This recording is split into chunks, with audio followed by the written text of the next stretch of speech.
সেটি হয়তো পরিপূর্ণ বলা সম্ভব হবে না। আমরা 12টার মধ্যেই ক্লোজ করবো ইনশাআল্লাহ। ইনশাআল্লাহ বলেন। আর আপনাদেরও বোধহয় আজকে অফ ডে ছিল, তাই না? আগামীকাল থেকে অফিস সব শুরু হবে, এই জন্য আপনাদেরও বোধহয় ঘুমানোর প্রয়োজন। কেননা শবে বরাতের রাত্রিতে সারা বছর নামাজ না পড়লেও অন্তত এই রাত্রিতে অনেকেই সারা রাত জেগেছেন, অনেকে আবার ফজর বাদ দিয়ে ঘুমিয়েও গেছেন। এটা হয়েছে। আপনারা যারা আমার নিয়মিত শ্রোতা তারা আমি মূলত দেখতে চেয়েছিলাম আপনাদেরকে একটু মন ভরে, অনেক দিন দেখা নেই। আমি এমএসএ খুতবা দেই, কিন্তু যে আমার স্পেস যেখানে, সেখানে বাইরে হাজারো মুসল্লি বসে থাকে, দুর্ভাগ্য আমি তাদেরকে দেখতে পারি না। কিন্তু সেখানে আমি শুনি যে প্রায় 1500 প্লাস মুসল্লি এখন নামাজ পড়েন, আলহামদুলিল্লাহ বলেন। এজন্য আমি কিন্তু শুরু করেছিলাম সেখানে প্রায় 300 মুসল্লি নিয়ে, প্রায় 1 বছর হয়নি।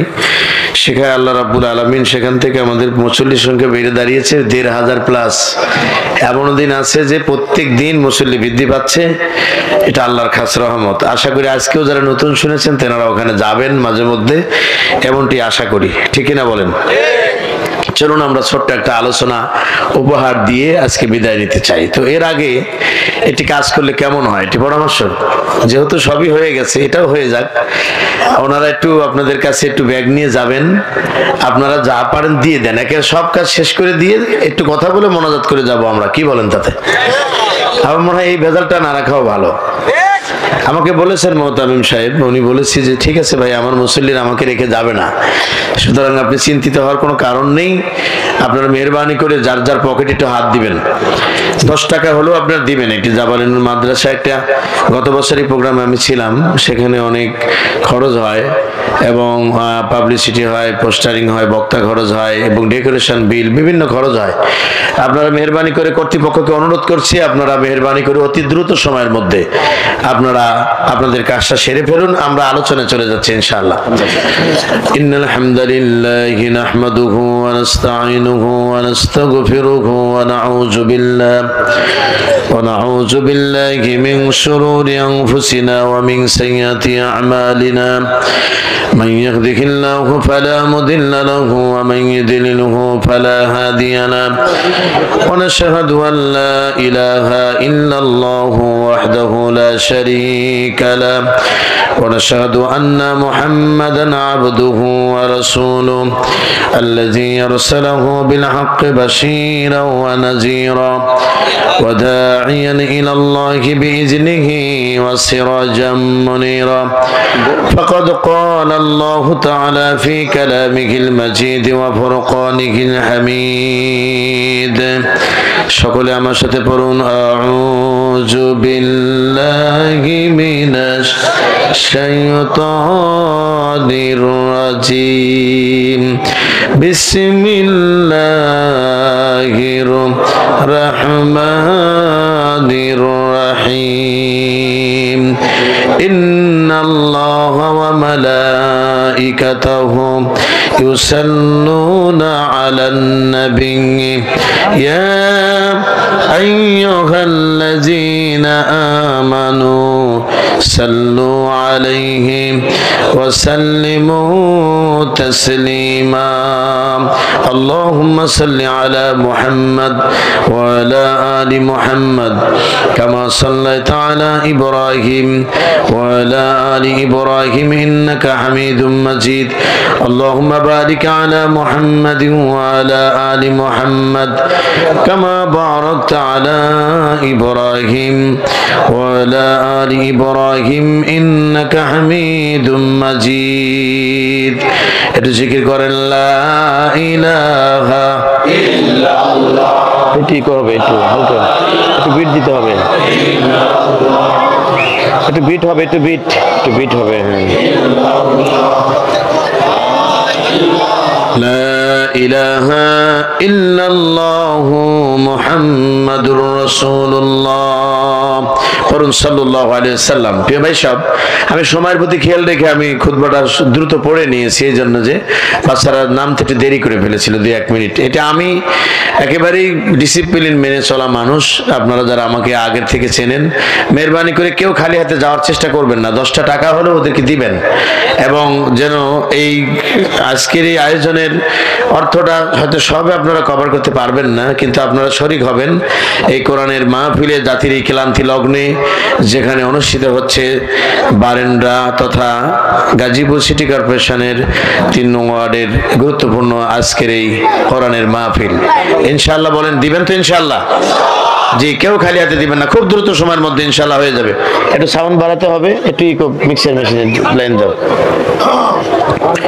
আমার ভাইরা, আমি যে আলোচনা করতে চেয়েছিলাম সেটি এখন বন্ধ রাখলাম, একটু সময় লাগবে, এই জন্য ওটা বাদ দিয়ে নতুন ছোট্ট একটি আলোচনা উপহার দিয়ে চলে যাবো ইনশাআল্লাহ। আমার বন্ধুগণ, কোরআনুল কারীমের এখন ইকো আসে নাই, কিন্তু প্রতিদিনটা আসে নাই, তুমি দেখো, একটু টেস্ট করো তুমি নিজে। জি প্রিয় বন্ধুগণ, আমরা যেখান থেকে ইনশাআল্লাহ আলোচনা করব সেটা আপনারা মন ভরে শুনবেন। আমরা কিন্তু একেবারেই 12টার মধ্যে ইনশাআল্লাহ এখান থেকে বিদায় নেব ইনশাআল্লাহ বলেন। আমি যথাসময়ে এসেছি, কর্তৃপক্ষ বারবার যোগাযোগ করেছিলেন, আমি এবং আমাদের প্রধান অতিথি শাহিন ভাই উনিও আগেই এসেছেন, এটা আমার পাশেই উনি ছিলেন, ওখানে খাওয়া দাওয়া করেছেন, বিশ্রাম নিয়েছেন, তারপরে আমরা এখানে এসেছি। উনি গুরুত্ব দিয়ে আসার কারণে ওনাদেরকে ধন্যবাদ জানাচ্ছি। পৃথিবীতে কেউ স্থায়ী হয় না, কখন সে ফেরাউন কিবা নমরুদ, কেউ ভবে চিরকাল রয় না, ঠিক না বলেন? চলে যায় সব ছেড়ে যেতে হয়, মৃত্যু মানে না কোনো পরিচয়, সব রাজা মহারাজা আর মহাবীর, সব রাজা মহারাজা আর মহাবীর, কাউকে সে অবকাশ দেয় না। পৃথিবীতে কেউ স্থায়ী হয় না, হোক না সে ফেরাউন কিবা নমরুদ, কেউ ভবে চিরকাল রয় না। মজ্জাজ মোহতারাম, জাবালে নূর আল ইসলামিয়া বালক বালিকা মাদ্রাসার উদ্যোগে আয়োজিত ঐতিহ্যবাহী সিটি কর্পোরেশন গাজীপুর মহানগরের 3 নং ওয়ার্ডের অনুষ্ঠিত আজকের এই কোরআনের মাহফিলের সম্মানিত প্রধান অতিথি জনাব শাহিন মোল্লা সাহেব, কাউন্সিলর 3 নং ওয়ার্ড গাজীপুর মহানগর, বিশেষ অতিথি আলহাজ সাইদুদ্দিন মোল্লা সাহেব সাবেক কাউন্সিলর, জনাব সভাপতি আলহাজ ATM শফিজউদ্দিন আহমেদ এবং উদ্বোধক জনাব তাহাজউদ্দিন মোল্লা সহ অন্যান্য অতিথিবৃন্দ, সম্মানিত সুধী মণ্ডলী, আমার সামনে উপস্থিত প্রাণপ্রিয় গাজীপুর সিটি কর্পোরেশনে অবস্থানরত বিভিন্ন অঞ্চলের আপামর তাওহীদি জনতার একাংশ, পর্দানিশী মা এবং বোনেরা, মহান মনিবের দরবারে প্রশংসা করছি আজকের এই কোরআনের মাহফিলে যে মহান তাবারক ওয়া তাআলা আজকের এই কোরআনের মাহফিলে আমাদেরকে একত্রিত হওয়ার সুযোগ দিয়েছেন। আপনারা খুশি না বেজার?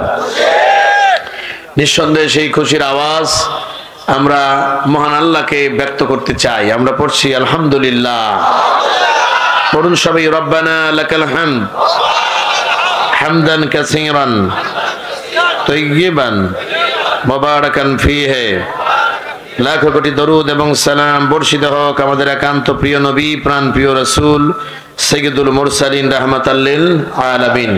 গোটা বিশ্ব যখন অন্ধকারে নিমজ্জিত, পথহারা মানুষ যখন আরো বিপদগামিতার শীর্ষে যখন পৌঁছেছিল, আরবের সেই অশান্তি দূর করার জন্য আল্লাহ পাক দিয়েছিলেন তার প্রিয় ব্যক্তিকে, তিনি হলেন সাইয়্যিদুল মুরসালিন রাহমাতাল লিল আলামিন, বিশ্বনেতা, যার দেখানো পথেই এই পৃথিবীর মানুষের মুক্তি এবং কল্যাণ নিহিত। তিনি যদি আজকেও থাকতেন আমাদের মাঝে, নিঃসন্দেহে তিনি এই বর্তমান প্রচলিত আইন এবং শিক্ষা ব্যবস্থা তথা বর্তমান জাতির এই কুসংস্কার তিনি মেনে নিতেন না। নিঃসন্দেহে তিনি এর বিরুদ্ধে যুদ্ধ এবং সংগ্রাম ঘোষণা করতেন। বলেন ঠিক কিনা? প্রিয় ভাই সব, সেই নবীর প্রথম দেখানো পথেই আমরা যদি চলতে চাই, তাহলে আমাদেরকেও অন্তত পক্ষে রাসূলের সুন্নাহ হিসেবে এর বিরোধিতা করতে হবে এবং এর বিপক্ষে নিজেদের অবস্থান স্পষ্ট করতে হবে। যদি না করতে পারি, তাহলে মুনাফিকি চরিত্র নিয়ে মরতে হবে, এর ভিতরে কোনো সন্দেহ নেই। পৃথিবীতে যত ক্ষমতাধর ব্যক্তি ছিল, পৃথিবীতে কেউ আজ পর্যন্ত চিরস্থায়ী হতে পারেনি। সকলেই ক্ষণস্থায়ীর এই জিন্দিগিতে বেড়াজালে আটকে পড়ে পৃথিবী থেকে বিদায় নিতে হয়েছে। এখনো যারা আছে তারাও থাকবে না, কেননা এটাই সত্য, এটাই বাস্তব। বলেন ঠিক কিনা? আমার বন্ধুগণ, আমি এমনিতেই গাজীপুরের মানুষের কাছে তথা আপনাদের কাছে আমি খুবই দুর্বল, কারণ আমি গাজীপুরে কয়েকটি গুরুত্বপূর্ণ মসজিদে আমি বক্তব্য দিয়েছি দীর্ঘদিন, এবং এখন যেখানে বক্তব্য দিচ্ছি এখানে আলহামদুলিল্লাহ কর্তৃপক্ষ যথেষ্ট ভালো। তার সাথে সাথে অনেক প্রোগ্রাম আমার গাজীপুর মহানগরে হওয়ার পরেও এখন আপাতত বিভিন্ন কারণে প্রোগ্রামগুলো বন্ধ হয়ে যায়। কেন যায় তা আমি জানি না, তবে সেই বন্ধের ভিতর দিয়ে আজকে মাহফিলে ওঠা আগ পর্যন্ত অপেক্ষায় ছিলাম যে না জানি কখন কোন ওহী নাজিল হয়। এজন্য একটু চিন্তিত ছিলাম। মহান আল্লাহ পাক যেহেতু ব্যবস্থা করে দিয়েছেন, আমি আমার পক্ষ থেকে মহান আল্লাহকে আরো একবার ডাক দিচ্ছি আলহামদুলিল্লাহ। পড়ুন সবাই পুরস্কৃত কণ্ঠে মহান আল্লাহ পাকের এই সুবিশাল জ্ঞান ভান্ডার কোরআনের একটি আয়াত। আউযু বিল্লাহি মিনাশ শাইতানির রাজিম। বিসমিল্লাহির রহমানির রহিম। কিতাবুন উনজিলা ইলাইকা ফালা ইয়াকুন ফি সাদরিকা হারাজুম মিনহু في صدرك حرج منه لتنذر به وذكرى للمؤمنين صدقت يا رب العالمين। আমরা প্রাণ খুলে পড়ছি আল্লাহুম্মা আমিন। একেবারে স্পষ্ট কথা, কোরআনুল কারীমের 114টি সূরার ভিতরে আমি এই মুহূর্তে তেলাওয়াত করেছি 7 নম্বর সূরা। সূরার নাম সূরা আরাফ। জোরে বলেন সূরার নাম কি? এর অর্থ হলো উঁচু স্থান। এর অর্থ কি? উঁচু স্থান। জান্নাত এবং জাহান্নামের মাঝখানে মহান আল্লাহ রাব্বুল আলামিন এক শ্রেণীর মানুষের থাকার জায়গা করছেন বা করবেন। সেই জায়গাটা হলো আরাফ, অর্থাৎ জান্নাত এবং জাহান্নামের মধ্যবর্তী স্থান। সেই আরাফ নামে সূরাটির নামকরণ করা হয়েছে। কোরআন শরীফে যতগুলো বড় বড় সূরা আছে তার ভিতরে এই সূরাটি হলো সর্ববৃহৎ সূরার অন্যতম একটি সূরা, অর্থাৎ 206টি আয়াত এবং 24টি রুকু সম্মিলিত এই সূরা। এর সঙ্গে আপনার এই সূরাটি মানবতার নবীর উপর নাজিল হয় তার মক্কা জীবনে। কোথায় নাজিল হয়? মক্কা জীবনে। এবং এই সূরার কেন্দ্রীয় বিষয়বস্তু খেয়াল করবেন সবাই, যেহেতু এত রাত জেগে দাঁড়িয়ে আছেন, বসে আছেন, আমি আপনাদের অনুরোধ করব কেউ কোনো কথা বলবেন না প্লিজ। আপনাদের সকলের বিনয়ের সঙ্গে অনুরোধ করছি হেলালি সাহেবের পক্ষ থেকে, আপনারা মেহরবানি করে বিব্রতকর অবস্থা থেকে দূরে থাকুন। প্রিয় ভাই সব, এই সূরাটির কেন্দ্রীয় বিষয়বস্তু অর্থাৎ 206টি আয়াতের বিষয়বস্তু বিশ্লেষণ করাটা বড় কঠিন ব্যাপার। এটি কেন্দ্রীয় বিষয়বস্তু হলো রিসালাত। কেন্দ্রীয় বিষয়বস্তু কি? হ্যাঁ সবাই বলেন, একটু ভালো লাগবে। কি রিসালাত মানে কি বলতে পারেন? রিসালাত মানে হলো আল্লাহ প্রদত্ত বিধান, যে সমস্ত বিধানগুলি রাসূল কারীম সাল্লাল্লাহু আলাইহি সাল্লামের উপর নাজিল হয়েছে, এই বিধানাবলীকেই বলা হয় রিসালাত। বলেন ঠিক কিনা? অর্থাৎ আল্লাহ প্রদত্ত বিধান সমূহ। প্রিয় ভাই সব, আমি যে আয়াতটি তেলাওয়াত করেছি 2 নম্বর আয়াত, আল্লাহ বলছেন এটি একটি কিতাব। বাংলা অর্থটা ভালো করে শোনেন, এটি একটি কিতাব। এ ব্যাপারে যেন অন্তরের ভিতরে কোনো সন্দেহ সংশয়ের কোনো সৃষ্টি না হয়। আর এটিকে দেওয়া হয়েছে মানুষের কিসের জন্য? ভীতি প্রদর্শন করার জন্য এবং মুমিনদের জন্য এটা হলো উপদেশ। বারাকাল্লাহু লানা ওয়া লাকুম ফিল কোরআনিল আযীম। চলুন আমরা এখন এর সংক্ষিপ্ত ব্যাখ্যায় চলে যাব ইনশাআল্লাহ। বলেন আল্লাহ রাব্বুল আলামিন কোরআনুল কারীম নামের যে মহা মূল্যবান সম্পদটা জাতির মানুষের কাছে দিয়েছেন আজ থেকে 1400 বছর আগে। পৃথিবীর মানুষ এই কোরআনকে বাদ দিয়ে মানব রচিত আইনের যারা গোলামি করেছে, এই মানুষগুলোই পরবর্তীতে বুঝতে পেরেছে কত বড় অন্যায় এবং ভুল আমাদের দ্বারা হয়েছে। সংগ্রামী ভাইয়েরা আমার, আজও বাংলাদেশের বুকে 1 নয় 2 নয়, আমরা যে স্বাধীনতার 50 বছর পেরিয়ে গেছে, আমাদের একটা সংবিধান আছে না নাই? কথা বলেন আছে না নাই? সেই সংবিধানটা একাধিকবার মানুষ দিয়ে তৈরি করা এবং একাধিকবার সেটা সংস্কার করা হয়েছে। উদ্দেশ্য ছিল কিভাবে মানুষকে শান্তি দেওয়া যায়। উল্টা শান্তি তো হয় নেই, বরং কোরআনুল কারীম, এই কেউ বোঝেন না, বাচ্চাটাকে মোবাইলটা সরাতে বলো ওখান থেকে, তোমার জন্য ওখানে শব্দ হতে পারে, সরাও ওটা, নয়েজ আসতেছে এই জন্য সম্ভবত। আমার বন্ধুগণ, কোরআনুল কারীম আল্লাহ রাব্বুল আলামিন 1400 বছর আগে দিয়েছিলেন। এটাকে বিজ্ঞানময় গ্রন্থ তিনি তখনই বলেছেন। আর বর্তমানে বাংলাদেশের সংবিধানকে 17 থেকে 18 বার সংশোধন করা হয়েছে। উদ্দেশ্য হলো মানুষকে শান্তি দিবে। শান্তি তো হয় নাই, উল্টা যত অশান্তির দাবানল বাংলাদেশের বুকে ধাউ ধাউ করে জ্বলছে।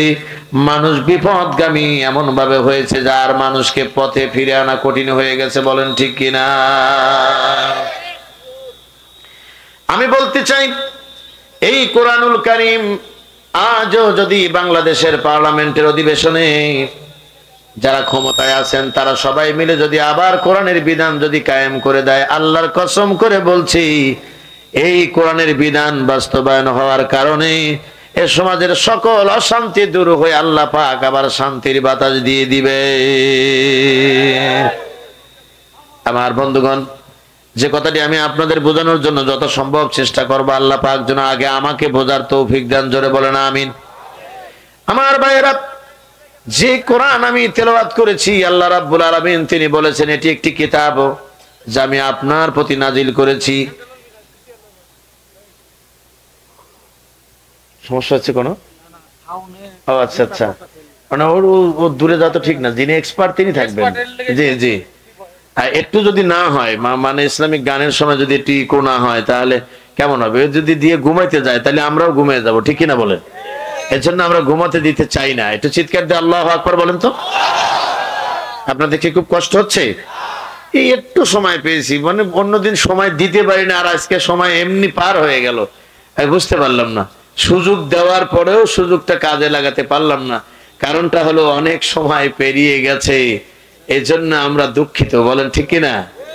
আমার বন্ধুগণ, কথা আর বাড়াতে চাই না। মেহেরবানি করে আশেপাশে যারা আছেন একটু দয়া করে আমাকে কষ্ট না দিয়ে চুপে চাপে একটু শুনতে থাকেন। আল্লাহ পাক যেন সবাইকে সুবুদ্ধি দান করেন। জোরে বলেন আমিন। সংগ্রামী ভাইয়েরা আমার, আল্লাহ রাব্বুল আলামিন তিনি বলেছেন এটি একটি কিতাব যা আমি আপনার প্রতি নাজিল করেছি। এটা দুইটা ধরনের মতামত আছে। এটি একটি কিতাব বলে গোটা কোরআন শরীফকে বোঝানো হয়েছে, আবার কোন কোন বর্ণনা এসেছে এটি একটি কিতাব বলে আল্লাহ রাব্বুল আলামিন তিনি সূরা আরাফকে বুঝিয়েছেন। যেটাই হোক না কেন, আল্লাহ রাব্বুল আলামিনের পক্ষ থেকে এই কোরআনটা নাজিল হয়েছে, এ ব্যাপারে কোনো সন্দেহ এবং সংশয় কোন মুমিনের হৃদয়ে আনা যাবে? চিল্লায় বলেন যাবে নাকি? এটা আওয়াজ দিয়ে বলেন তো, কোরআন কার কিতাব? আরো জোরে বলতে হবে, কার কিতাব? কোথায় পাইছেন? কোরআনুল কারীম আল্লাহ রাব্বুল আলামিন তার পরিচয় তুলে ধরেছেন, সে বিষয়টা আমি বলতে যাব। তবে এতটুকু বলছি, কোরআনের ব্যাপারে সন্দেহের ব্যাপারে দুইটা মত আমি আলোচনা করতে চাই। একটা হলো এটা পালন করার ব্যাপারে, আর একটা হলো বিশ্বাসের খাতিরে। কোরআনুল কারীম আল্লাহ রাব্বুল আলামিন তিনি যে তার বিধান সম্মিলিত আয়াত দিয়ে তিনি পৃথিবীর বুকে নাজিল করেছেন, সেই কোরআনুল কারীম আজও আমাদের কাছে আছে, কিন্তু বিশ্বাস থাকার পরও তার আমল না থাকার কারণে আমরা আজও কোরআনের সুফল পেতে পারি না।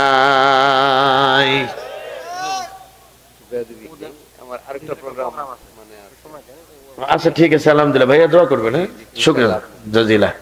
জি আলহামদুলিল্লাহ, আমাদের কাউন্সিলর সাহেব চলে গেলেন, সভাপতিও গেলেন, একটু পরে আমিও যাবো আপনাদের সাথে ইনশাআল্লাহ। আমরা সবাই একই সঙ্গে, একদিন তো বিদায় নিতে হবে, ঠিক না? কতদিন আর থাকবে তুমি ববে, একদিন তো বিদায় নিতে হবে তোমার, একদিন তো বিদায় নিতে হবে। কোথায় রবে সাথী স্বজন, কোথায় ছেলে মেয়ে, ভুলে গেছো আল্লাহ তাআলাকে আজকে যাদের প্রেম।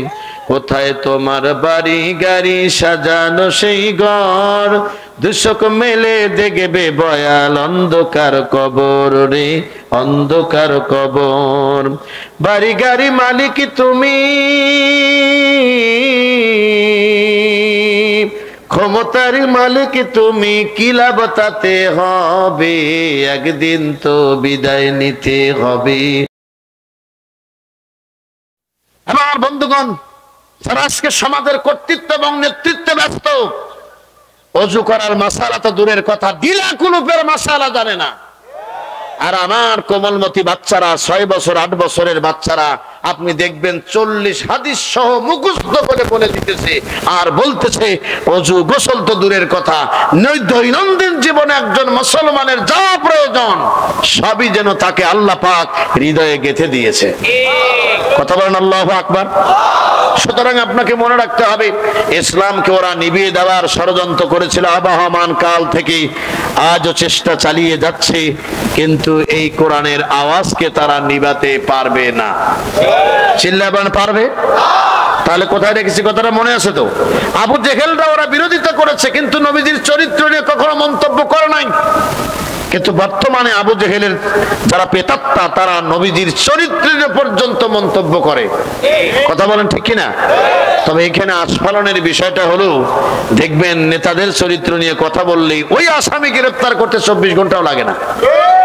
কিন্তু দুঃখজনক হলো সত্য কথা, বিশ্ব নেতার বিরুদ্ধে কথা বলে যার চরিত্রের গ্যারান্টি আল্লাহ পাক দিয়েছেন, সেই নেতার বিরুদ্ধে কথা বলে, বছরের পর বছর পার হয়ে যায়, আসামি কোথায় তার কোনো খবর থাকে না। কোনো খবর থাকে?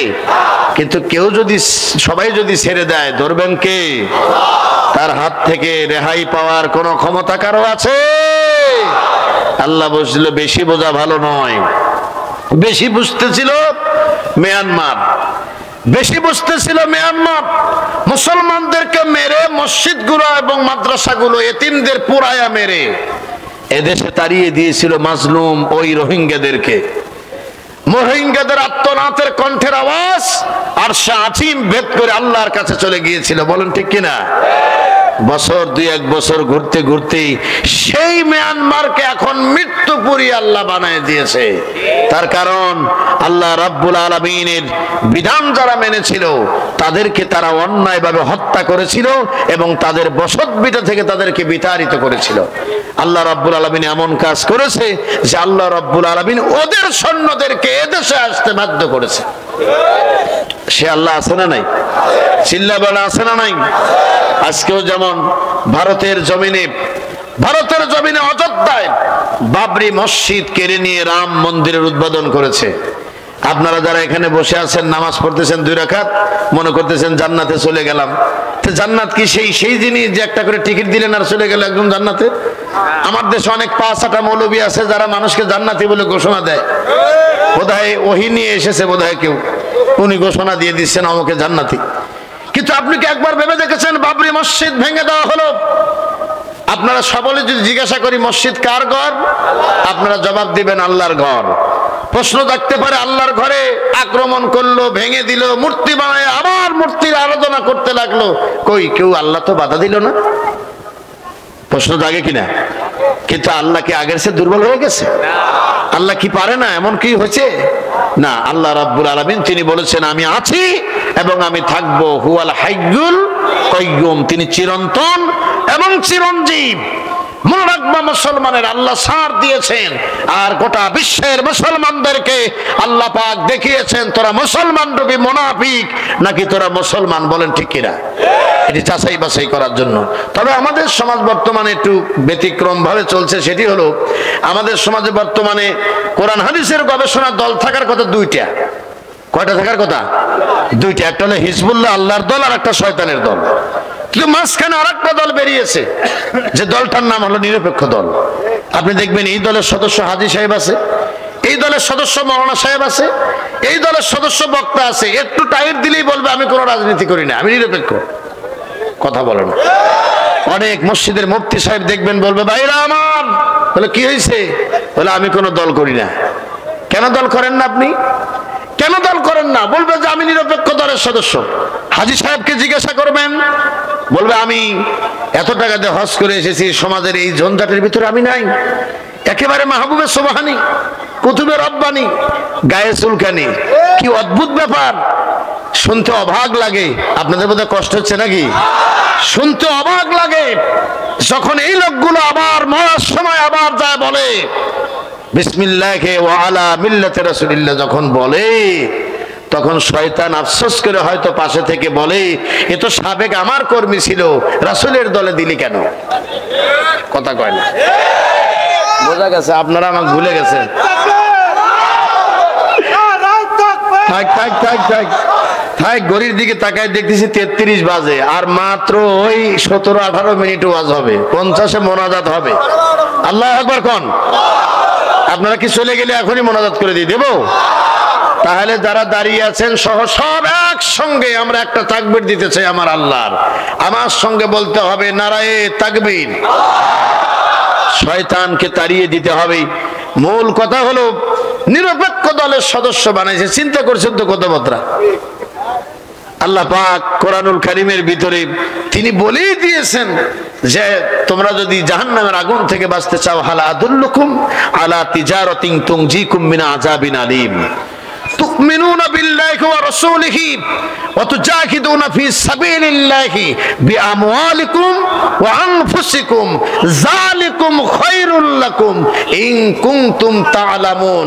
বলো আল্লাহু আকবার। বলে আযাব থেকে বাঁচতে চাও, যদি পীর সাহেব বলে দেয় 600 বার সুবহানাল্লাহ পড়বা, কোমর ব্যথা হয়ে যাচ্ছে তাও 600 বার পড়ে উঠবে। কথা কয় নাকি? যদি বলো যে জিকির করতে করতে সামিয়ানা টিনা ফেলে ছেড়ে ফেলাই না, দেখবেন বলবে সামিয়ানা না আল্লাহকেই টাইনে নামাইতে পারলে পারতো। কথা কন নাকি? কিছু লোক আবার বের হয়েছে যে বক্তার গাড়ির উপর দিয়ে উঠে জিকির করতেছে, কেননা ওখানে ঘোষণা আসছে কি যে এরকম করে যদি লাফালাফি করতে পারো এসকে উঠে যায় তাহলে জান্নাত পাওয়া যাবে। আল্লাহ বলছেন আমি আবার জাহান্নাম থেকে বাঁচার জন্য এসকে আবার লাগাই দিছি। সেই এসকেটা হলো মিথ্যা মামলা খেতে হবে। কথা কন নাকি? হামলায় পড়তে হবে, চাকরি চলে যাবে, জানমালের চূড়ান্ত পরীক্ষা দিতে হবে, এরপরে বোঝা যাবে তুমি জান্নাতি না জাহান্নামী। এর আগেই শুধু জান্নাত দিলে কি টিকিট নিয়ে বসছাও নাকি তুমি? এর জন্য আমার বক্তব্যে আমি একটি কথা নতুন সংযোজন করেছি, বলবো নাকি? সেই সংযোজনটা হলো আরাফার ময়দানে যাওয়ার আগে এক রাত থাকতে হয় মুজদালিফায়, অর্থাৎ আরাফায় থেকে মুজদালিফায় যেতে হয়।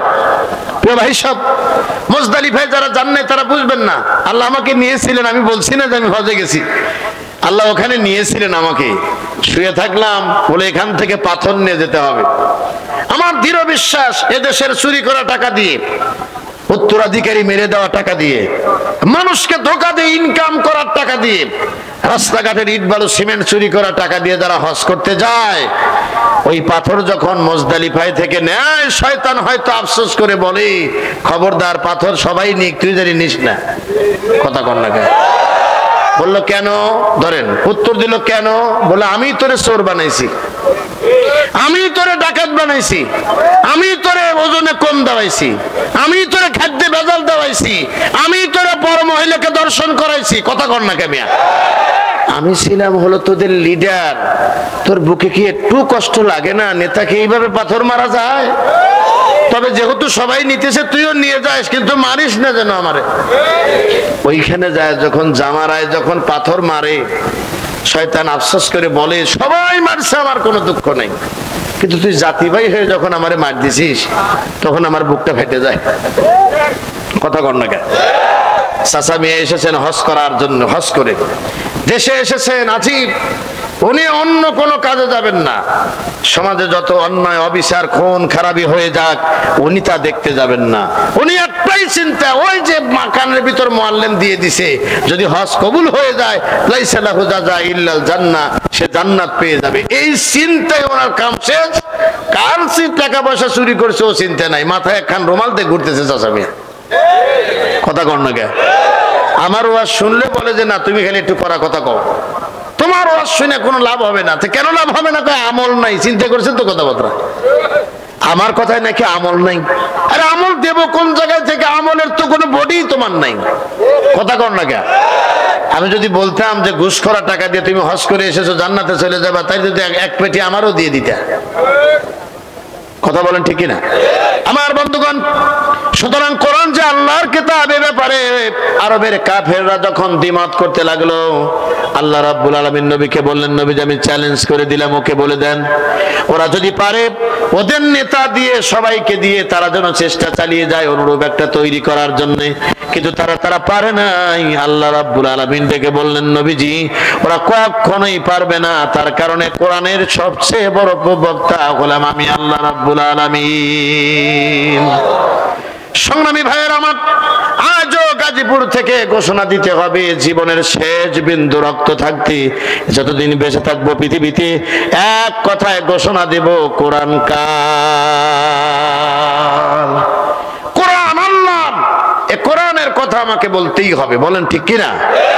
কিন্তু দুঃখ হলো একটা জায়গায়, এখন দেখবেন মসজিদে যাবেন, মসজিদের মেম্বারে কোরআন রাখা আছে, এই মসজিদের মেম্বারে হঠাৎ করে যদি কোরআন থেকে আলোচনা করতে যান, কমিটির সদস্যরা হয়তো ডেকে বলবে, হুজুর সব বলেন কোরআন হাদিস থেকে, কোনো দুঃখ নাই, কিন্তু একটু উস্কানি দিয়ে কথা কম বলবেন। কথা কন না কেন?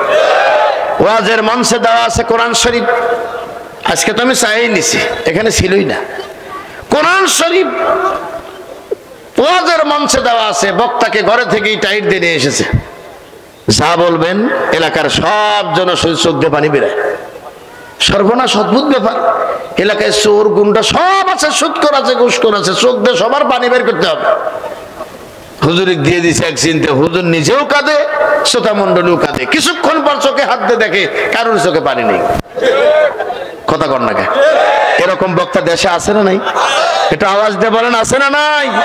এভাবে কাঁদতেছে, আল্লাহ এত সুন্দর করে কাঁদতেছে, কান্দা দেখে মনে হয় বোধ হয় মানুষ ফিট লেগে মরে যাবে। অনেকক্ষণ পর তাকায় দেখে মাশাআল্লাহ চোখে কোনো পানি নেই। এরকম অভিনয়কারী আছে না নাই?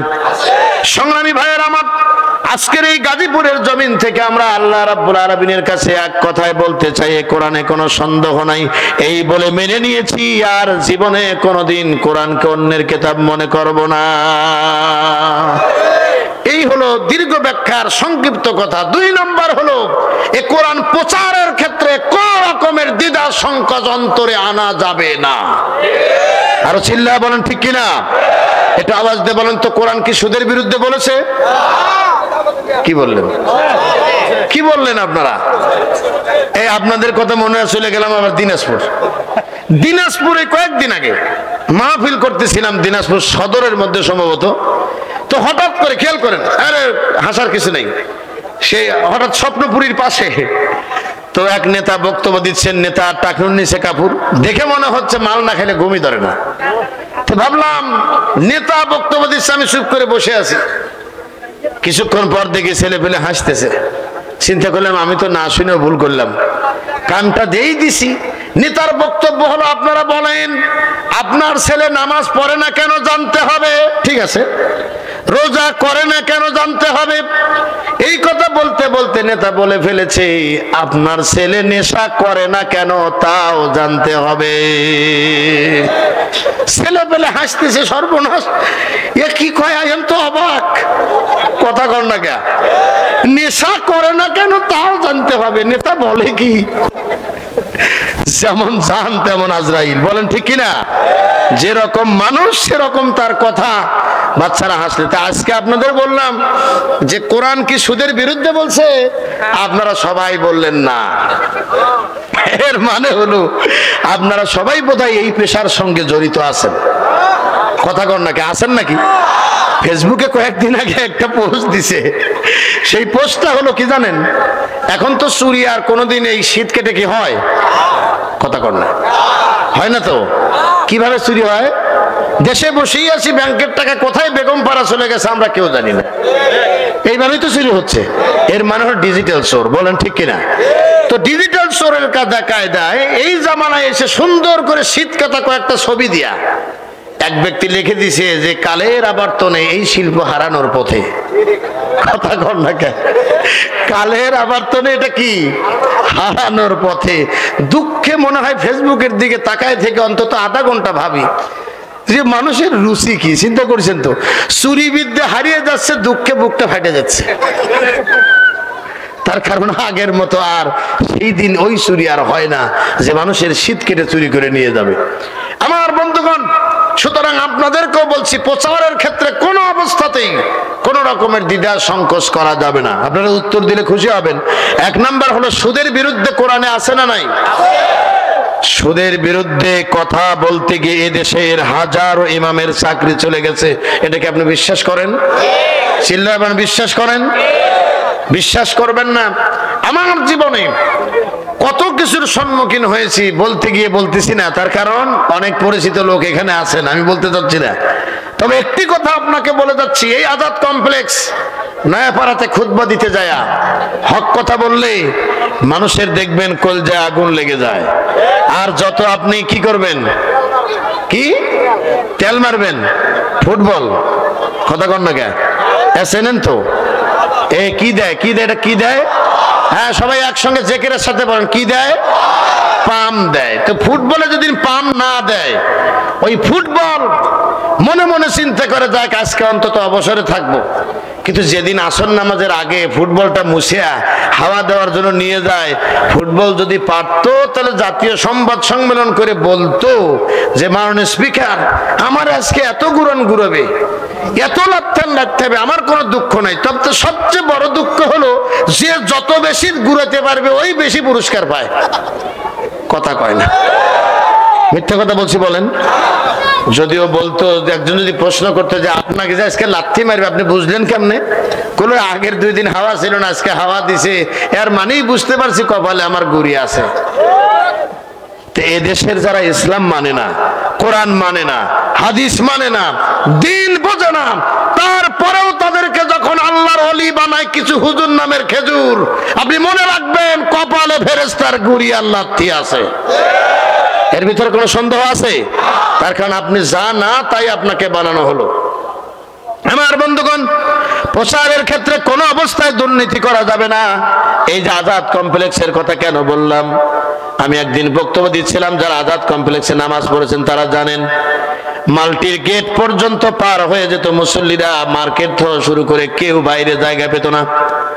হাজার হাজার মানুষের ঢল। ওই মানুষদেরকে বেদ করে হঠাৎ করে তাকায় দেখি একজন ব্যক্তি কোরআন শরীফ হাতে নিয়ে এসে দাঁড়ায় আছে। আমি মনে ভিতরে ভয় পেলাম যে আমার মসজিদে নামাজ পড়ার জন্য মানুষ গেট পাস নিয়ে 11টায় 11:30 এসে হাজির হয়, এই জায়গায় লোকটা ওই মাল্টির গেট পাড়ি দিয়ে কোরআন শরীফ একটা হাতে নিয়ে এইভাবে মানুষের ঘাড়ের উপর দিয়ে এসেছে। আমার মন বলল যে কেউ ধরে ধরে মারে নাই, তাই তো অনেক কিছু। তখন আমার ওয়াজ একদম রমরমা চলছে। হঠাৎ করে আমি যখন মসজিদে ঢুকেছি, দূর থেকে হাত ইশারা করে বসিয়ে দিলাম। বললাম কি হয়েছে বলেন? বলে হুজুর আমি একটা কথা বলার জন্য এসেছি। বললাম বলেন কি কথা? বলে এই যে একটা কোরআন শরীফ আমি মসজিদে দান করতে চেয়েছিলাম, এই জন্য এইভাবে কষ্ট করে আমি আপনার বরাবর এসেছি। আমি ওনাকে একেবারে কয়েকটি কথা শুধু বললাম, ওই মুসল্লি যারা ওখানে ছিলেন তারা এখনো হয়তো মনে রেখেছে। আমি তখন তাকে ডেকে বললাম, ভাই আমার বাম দিকে তাকায় দেখেন, তাকের উপরে শত শত কোরআন শরীফ পড়ে আছে। এই কোরআন পড়ার মতো কোনো মুসল্লি আমার নাই। আমি আজাদ কমপ্লেক্সের খতিব, আমি বলছি কোরআন শরীফ পেয়ে গেছি, আপনি বাড়িতে নিয়ে যান, ওযু করেন, পড়েন, কোরআন যা আদেশ করেছে তা মানেন, যা নিষেধ করেছে তা পরিহার করেন। আরে কথা কন না কে মিয়া? হিম্মত লাগবে, কথা বলার ক্ষেত্রে হিম্মত লাগবে। আমি বললাম কে নিয়ে এসেছে তা কিন্তু খেয়াল করি নাই। আমি বলেছি যে আপনি বাড়িতে নিয়ে যা পড়েন, কোরআন কিয়ামতের দিন আপনার পক্ষে সুপারিশ করবে। আমি কি মিথ্যা কথা বলছি? বেচারাকে খুশি করতে পারলাম না, তিনি মনে বড় কষ্ট পেলেন। তার কারণ আমার দেশ হলো সেই দেশ যে দেশের চোর চুরি করে চোর টাকা নিয়ে বাড়িতে যাচ্ছে, রাস্তায় কালেকশন হচ্ছে, কত টাকা কত পয়সা কারণে চলে যায়। আল্লাহর ঘরে দান করিলে জান্নাতে ঘর পাওয়া যায়। চোর চিন্তা করছে এলাকায় মানুষ আমাকে দেখতে পারে না চুরি করি বলে, আরে বলতেছে কিছু দান করলে ঘর পাওয়া যাবে, দিছে 50 টাকা। হুজুর এক ঠ্যাং মুছো করে চিৎকার, নারায়ে তাকবীর, কথা কর না কে? 50 টাকা দান করছে, আল্লাহ তুমি ওরে জান্নাত দিও। চোর একটু দূরে থেকে আওয়াজ কানে শুনে আবার ফিরে এসেছে, সর্বনাশ, রাতে চুরি করলাম আর 50 টাকা জান্নাত পাওয়া যাচ্ছে, আরো 50 বেশি দিছে। এইবার হুজুর 2 পাও খাড়া করে আছে, কথা কর না কে? নারায়ে তাকবীর। আরে আপনারা না মিয়া, ওই জায়গার কথা বলতেছি। জান্নাতের আল্লাহ তুমি ৭৪ নাম্বার তালায় দিও। আমার বন্ধুগণ, সেই দেশের মতো জায়গায় বসে থেকে আপনি জান্নাত এত সহজে খুঁজতেছেন, এত সহজ নয়। শবে বরাতের দিনে চলে গেলাম, সেই দোকানদার সন্ধ্যার সময় বলতেছে বস দোকান বন্ধ করতে হবে। আমি বললাম কারণ কি? বলে আজকে নামাজের দিন তো, এই জন্য ঘরটা বন্ধ করতে হবে। তো গেলাম আসো, মাগরিবের আজান দিছে, নামাজটা পড়ে আসি। কথা কন না কে? কি নামাজ? আরেক জোরে কন, কি নামাজ? মাগরিবের নামাজের আজান হচ্ছে, ও আমার ওয়াজ করতেছে। চিন্তা করেন তাহলে, ও আমার ওয়াজ করতেছে যে আজকে নামাজের দিন তো, দেখেন সব বন্ধ করে ফেলেছে, বেশি সময় থাকবো না। তা আমি বললাম বেশি সময় না থাকলে তো মাগরিবের আজান দিচ্ছে, চলো যাই নামাজে যাই। কয় যে না, কাপড় মনে হয় ভালো নাই। কথা বল, কি ভালো নাই? আমি বললাম কাপড় যে তোমার খারাপ হবে, তুমি তো মহিলা মানুষ না, তোমার কাপড় খারাপ হলো কেন? কয় বলেন কি করব? বললাম আগরবাতি কয়টা কিনে, মোমবাতি কয়টা নিয়া আজকে শবে বরাতের নামাজে যা বসে থেকে আল্লাহ আল্লাহ করো, ঠিক 3:30 4টার দিকে কায়েত হয়ে পড়ে যাবে, ঘুম ভেঙে দেখবে বেলা 12টা বেজে গেছে। এই হলো তুমি মুসল্লি, ঠিক কিনা বলেন? ওই যে নকল খাইতে খাইতে আসল জিনিস আর ভালো লাগে নাই। আমি ওকে বুঝায় বললাম, যেই ইবাদত নিয়ে সাধারণ মানুষের বেশি মাথামাতি, মনে করবেন ওইটার ভিতরে ঘাপলা লুকিয়ে আছে। আপনারা এই কথাটা বোধহয় মাথায় নিয়ে যেতে পারবেন কিনা জানি না। আপনি দেখবেন নামাজ ফরজ, এই নিয়ে কোনো মাথা গামাগামি নাই। রোজা ফরজ, দেখবেন যে অসুস্থ ব্যক্তির অভাব নাই। এরপরে জাকাত ফরজ, জাকাতের টাকা চাইলে জরিমানা মনে করবে। এরপরে হজ ফরজ হয়েছে, এমন জীবনে হজে যাবে যে পাথর মারা তো দূরের কথা, হুইল চেয়ারলে পাশে দাঁড়ায় থাকবে। মানে যত আকাম কুকাম আছে কইরে তারপরে গে যাবে। আমার এক বান্ধবী হঠাৎ করে শুনছে যে আমি হজে গেছি, আমারে বলতেছে তোমার কি এই বয়সে হজ করা ঠিক হয়েছে? আমি বললাম কারণ কি, এর ফায়দা কি তুমি বলো। বললো যে তুমি এই বয়সে হজ করেছ, বুড়ো বয়সে হজ করলে সিন হজ ঠিক থাকবে। এর মানে হলো বুঝাইলো যে এতদিন যা অপকর্ম করো করো, অন্তত ওই সময় যাহলে একটু কাবা শরীফে যা দাঁড়াই থেকো। আমার নিজে দেখা শত শত হাজিকে বাঙালি দেখেছি পাথর মারার পরিবর্তে যা রাস্তায় দাঁড়া আছে। আমি বলছি আইসো খেলা হবে, আমি ডাকছি যে আসেন খেলা হবে। কয় না শরীরে বল নাই। বললাম তোমার এখানে আসতে বলছে কোন চোট, তুমি আসতেও কেন? হজ তো ওই লোকটার উপরে ফরজ যার আর্থিক, শারীরিক এবং কি মানসিক তো অবশ্যই লাগবে। শারীরিক মানসিক সুস্থতা তার লাগবে। তুমি আনফিট মানুষ এখানে আসো। কয় না আপনি চিন্তা করবেন না, আপনারটা আপনি মারেন, আমরা আমাদের দলের কয়েকজন আছি। কথা বুঝতে পারছেন তো? কি করছেন আপনি? কয় মোয়াল্লেম সাহেবকে মিটে এসেছি, পাথর উনি মেরে দিবেন। আমি বললাম আল্লাহর কসম ওই চোর একটাও মারবে না। কথা কন না কে? এত বাংলাদেশের পুলিশ, এটা সৌদি আরবের পুলিশ, ধরার সাথে সাথে পিঠ মোড়া করে বেঁধে ফেলবে। দুইবারের কাছে আমার এলাকার একজন মোয়াল্লেম, উনি 35 দিন জেল খেটে আসলেন। জিজ্ঞাসা করা হলো কেন হয়েছে? বলে একাধিকবার ঢেল মারতে গেছিলাম, এই জন্য পিঠ মোড়া করে বেঁধে ফেলেছে।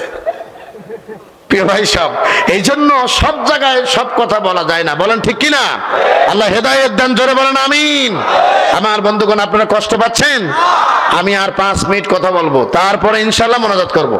সুপ্রিয় ভাইয়ের আমার, সুতরাং কোরআন প্রচারের ক্ষেত্রে কোন রকমের কোন দ্বিধাদ্বন্দ্ব করা যাবে? আর চিল্লায় বলেন যাবে। কোরআন কার বাণী? আল্লাহ পাকের বাণী। সে আল্লাহর বাণী প্রচারের ক্ষেত্রে কোনো দ্বিধাদ্বন্দ্ব করা যাবে না। রাসূল করিম সাল্লাল্লাহু আলাইহি ওয়াসাল্লাম তিনি করেন নাই, সাহাবায়ে আজমাইন করেন নাই, যুগে যুগে তাবেঈন করেন নাই, এবং হক্কানি ওলামায়ে কেরামও কোরআনের হক কথা থেকে দূরে যায় নাই। কথা জবাব দেন না কেন? গেছেন? সুতরাং আজকের এই মাহফিল থেকে আমাদের শিক্ষা নিতে হবে, কোরআনের ক্ষেত্রে কোন অবস্থাতেই যেন প্রচারের ক্ষেত্রে কোনো দ্বিধাদ্বন্দ্ব না আসে। আপনাদের কাছে বিনয়ের সঙ্গে অনুরোধ থাকবে, যে সমস্ত আলেমদের দেখবেন কোরআনের হক কথা বলে, তাদেরকে আপনারা অকুণ্ঠ সমর্থন করবেন। ইনশাআল্লাহ পারবেন তো?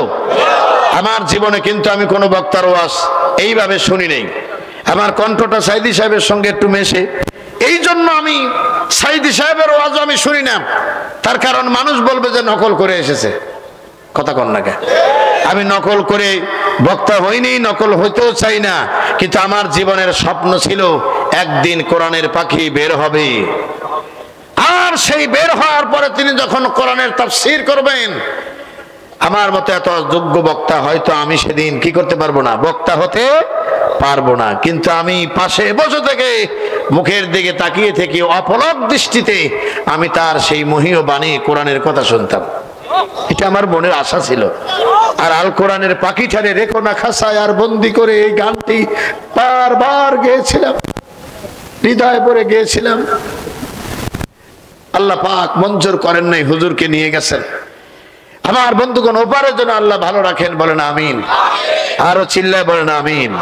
কোরআনের পাখি আজ দিয়ে গেল ফাঁকি, ফিরে আর আসবে না যতবার ডাকি। সুমধুর কণ্ঠে গাইবে না গান, করবে না কোনো দিন মানবিমান।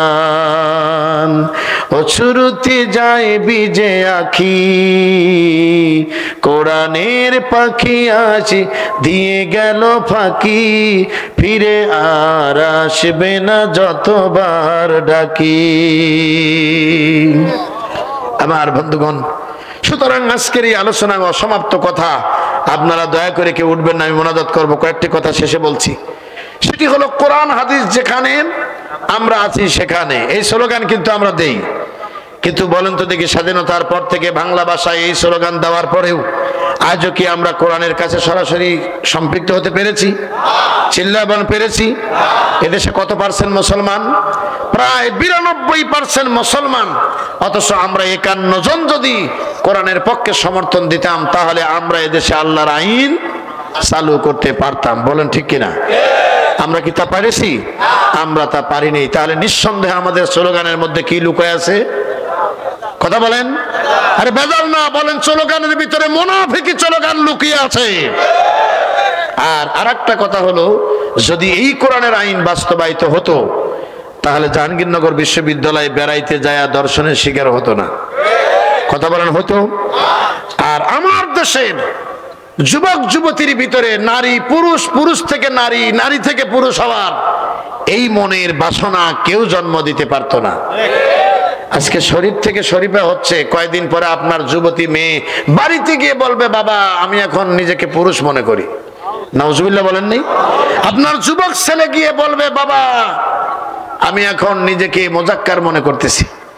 এইভাবে যখন অনুভূতি যখন শেয়ার করবে, তখনই আপনি বুঝতে পারবেন যে ক্যান্সারটা কোথায় লেগেছে। বলেন ঠিক কিনা? সুতরাং সকল শিক্ষা কার্যক্রমের ভিতরে কোরআনের অনুপ্রবেশ ঘটাতে হবে। এ কোরআন ছাড়া কখনোই জাতিকে কলঙ্ক মুক্ত করা যাবে? চিল্লায় বলেন যাবে? আমরা জোর দাবি জানাচ্ছি, এ কোরআনের আইন প্রতিষ্ঠার জন্য আমাদের সকলকে ঐক্যবদ্ধভাবে দ্বীনের পথে সংগ্রাম চালিয়ে যেতে হবে। ইনশাআল্লাহ বলেন। এতটুকু যদি আমরা করতে পারি, তাহলে মহান রব্বুল আলামিন অবশ্যই কিয়ামতের দিন এই প্রচেষ্টার কারণে তিনি আমাদের ক্ষমা করে দিতে পারেন। নচেত কিন্তু এই 2 রাকাত নামাজ দিয়া, ঠাকুর 2টা সেজদা দিয়া, 2টা কথা কন না কেন, 2টা রোজা রেখে আল্লাহর কাছে জান্নাত পেয়ে যাব না, এত সহজ জান্নাত নয়। বরং আল্লাহ বলছেন, হাসিবান নাস আইয়ুতরাকু আইয়াকুলু আমান্না ওয়া হুম লা ইফতানুন। মানুষেরা কি ধারণা করেছে যে আল্লাহ আছে, এ কথা বললেই তাকে ছেড়ে দেওয়া হবে? না, ছেড়ে দিবেন না। আল্লাহ পাক পরীক্ষা করবেন, জানমালের ক্ষতি করবেন, নিজের ঈমানের পরীক্ষা নেবেন। সব পরীক্ষার পরেই তবেই তিনি জান্নাত দিবেন, যার ওয়াদা তিনি কোরআনে করেছেন। বলেন ঠিক কিনা? যে জান্নাত দেওয়ার জন্য আল্লাহ বলেন, ইন্নাল্লাহা আশতারা মিনাল মুমিনিনা আনফুসাহুম ওয়া আমওয়ালাহুম বিআন্না লাহুমুল জান্নাহ। মুমিনরা ভালো করে শোনো, তোমাদেরকে জান্নাত দেব 2টি জিনিসের বিনিময়, একটি জান আর একটা মাল। এই কথা বলার পরে আর তাসবিহ টিপে জান্নাতে যাওয়ার কোনো সুযোগ আছে? কথা বলেন না কেন আছে? জিকির করে সামিয়ানা টেনে ছিঁড়ে জান্নাতে যাওয়ার সুযোগ আছে? সূরা গুপ্তার রাস্তা দিয়ে দুনিয়ার পদ পদবি পাওয়া যায়, কিন্তু আল্লাহর জান্নাত পাওয়া চিল্লায় বলেন যায়। সুতরাং ওই কবরের ভয় করো, যে কবরের ভিতরে আমাকে আপনাকে থাকতে হবে, যেখানে আমল ছাড়া কোনো উপায় নেই। আছে? ছয় দিন পর নখ খসে যাবে, 9 দিন পর চুল, ঠিক কিনা? কবর গাগির সামান নিতে কইরো না কেউ ভুল, কবর জায়গা ভালো নয়, কবর জায়গা ভালো নয়, আমল দিয়ে কবর গৃহ সাজিয়ে নিতে হয়।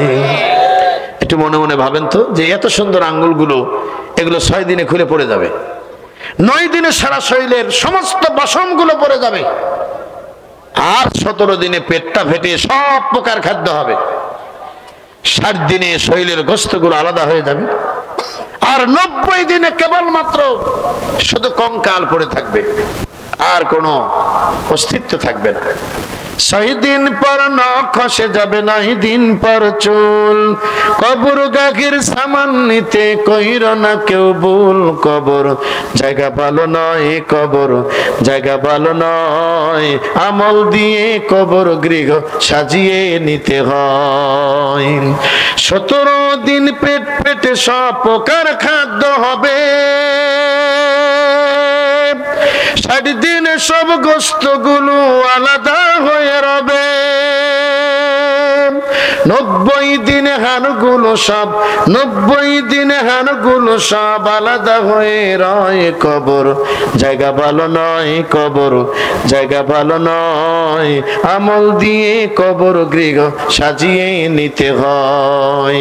6 দিন পর নখ খসে যাবে, 9 দিন পর চুল, কবর গাগির সামান নিতে কইরো না কেউ ভুল, কবর জায়গা ভালো নয়, কবর জায়গা ভালো নয়, আমল দিয়ে কবর গৃহ সাজিয়ে নিতে হয়।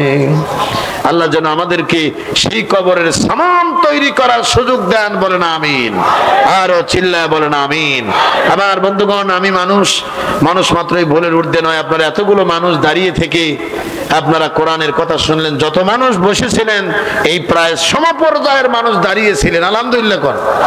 এই ভাইয়েরা আমার বিভিন্ন ভাবে তরুণ সমাজ তোমাদেরকে অনুরোধ করে বলে গেলাম, এ জাতির মানুষ তোমাদেরকে বিভ্রান্ত করার চেষ্টা চালিয়ে যাচ্ছে, সুতরাং সেই দিকে না ধাবিত হয়ে এ কোরআনের দিকে ধাবিত হওয়ার আহ্বান জানাচ্ছি, বলেন ঠিক কিনা?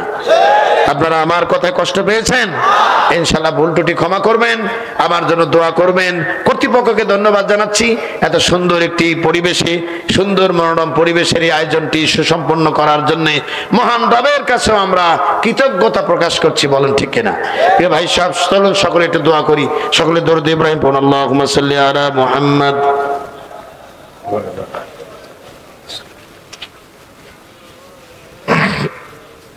اللهم بارك على محمد وعلى آل محمد كما باركت على إبراهيم وعلى آل إبراهيم إنك حميد مجيد।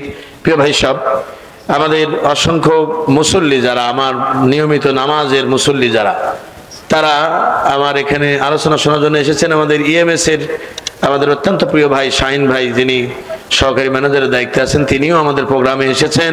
এছাড়াও কলা কৌশলে যারা ছিলেন, মিডিয়ার ভাইদেরকে সবাইকে ধন্যবাদ জানিয়ে আমরা দোয়ায় চলে যাচ্ছি। আল্লাহুম্মা আমিন। وربنا ظلمنا أنفسنا وإن لم تغفر لنا وترحمنا لنكونن من الخاسرين ربنا آتنا في الدنيا حسنة وفي الآخرة حسنة وقنا عذاب النار ربنا افرج علينا صبرا وثبت أقدامنا وانصرنا على القوم الكافرين رب العالمين। গাজীপুর পৌর সিটি কর্পোরেশনের 3 নং ওয়ার্ডে অবস্থিত জাবালে নূর বালক বালিকা মাদ্রাসার বাৎসরিক কোরআনের মাহফিলে রাত 12টা পেরিয়ে গেছে।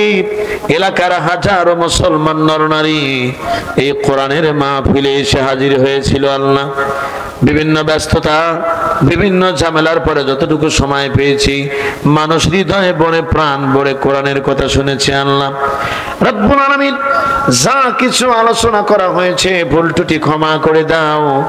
এর জন্য কি হয় আমাদের একান্ত প্রিয় নবী শাফায়েতে যিনি আমাদের একান্ত কান্ডারি বিশ্ব নবীর রূহ মোবারকে হাদিয়াটুকুন পৌঁছে দাও। तमाम পৃথিবীর মাটির নিচে যত মুমিন মুমিনাত ঘুমিয়ে গেলেন তাদের প্রত্যেকের কবরে সওয়াব পৌঁছায় দাও। এভাবে যখন দোয়া করতেছিলাম হঠাৎ করে মার কথা মনে পড়েছে, বাবার কথা মনে পড়েছে। আল্লাহ, ওই বাবা মাকে যারা হারিয়ে ফেলেছি, বাবা মার কবরে যাদের আছে আল্লাহ, তাদের কবরে যদি আযাব হয়, আযাবুল কবর মাফ করে কবরগুলো জান্নাতের বাগান বানায়া দাও। রব্বুল আলামিন যাদের বেঁচে আছে রে হায়াত বাড়ায়া দাও, প্রাণ ভরে ভরে আব্বা আম্মার খেদমতের সুযোগ দিয়ে দাও। আয় আল্লাহ তাআলা, জীবনে অনেক গুনাহ করেছি মনে আছে, অনেক গুনাহ করেছি মনে নাই। তোমার কাছে প্রার্থনা জানাই আল্লাহ, জিন্দেগীর সমস্ত গুনাহগুলি তুমি মাফ করে দাও। আয় আল্লাহ তাআলা, তুমি বলেছো বান্দারে তুই কাঁদ, আমি যখন দেখি তুই কান্দিস রে আমার দয়া লাগে মায়া লাগে রে বান্দা, তোর চোখের সামনে হাজির হয়ে যাই আর তোর চোখের পানি রে কুদরতি হাত বাড়ায়া মুছিয়ে দেই আর বলতে থাকি আর কান্দিস না, জিন্দেগীর সব গুনাহ মাফ করে দিলাম। আয় আল্লাহ তাআলা, এভাবে যদি দুনিয়ায় কোনো মায়ের কাছে মা মা বলে কাঁদতাম, এমন নিষ্ঠুর মা নাই যে কোলে না নিয়ে পারি। বাবা মার চেয়ে তোমার লক্ষ কোটি গুণে মায়া বেশি, আমাদেরকে তোমার দয়ার কোলে উঠায় নাও আল্লাহ। আয় আল্লাহ তাআলা, জমিন তোমার আইন চলবে, তোমার বিধান কার্যকর করে দাও, জালেমের জুলুম থেকে জাতিকে মুক্ত করে দাও। আয় আল্লাহ তাআলা, গোটা বিশ্বের বুকে মুসলমানরা নিপীড়িত নির্যাতিত নিষ্পেষিত এই মাজলুম জনতার মুক্তির রাস্তা তুমি মিলাইয়া দাও আল্লাহ। আয় আল্লাহ, আমার দেশের যুব সমাজ ধ্বংস হয়ে যাচ্ছে আল্লাহ, মেহেরবানি করে নাস্তিকদের ষড়যন্ত্রের হাত থেকে তাদের উদ্ধার করো আল্লাহ। রব্বুল আলামিন, আজকের এই মাহফিলে মাদ্রাসা কর্তৃপক্ষ 5 জন ছেলের মাথায় পাগড়ি দিয়েছি। এই ছেলেরা সহ যত ছেলে আছে, শিক্ষক বৃন্দ আছে, পরিচালক আছেন, সবাইকে ইহকালে এবং পরকালে পূর্ণ মর্যাদার অধিকারী বানায় দাও। এ মাহফিল তোমার কাছে আমানত রেখে গেলাম, ভবিষ্যতে যদি এলাকার মানুষ মিলে এ কোরআনের আঞ্জাম দিতে পারে সেই তৌফিক তুমি দান করো আল্লাহ। আয় আল্লাহ তাআলা, মাদ্রাসাকে তুমি কবুল করো। মাদ্রাসার যত রকমের শত্রুতা মানুষ করে আল্লাহ, তাদের সঠিক বুঝ দান করো আল্লাহ। মেহেরবানি করে সকল বাধা ডিঙিয়ে তোমার বান্দার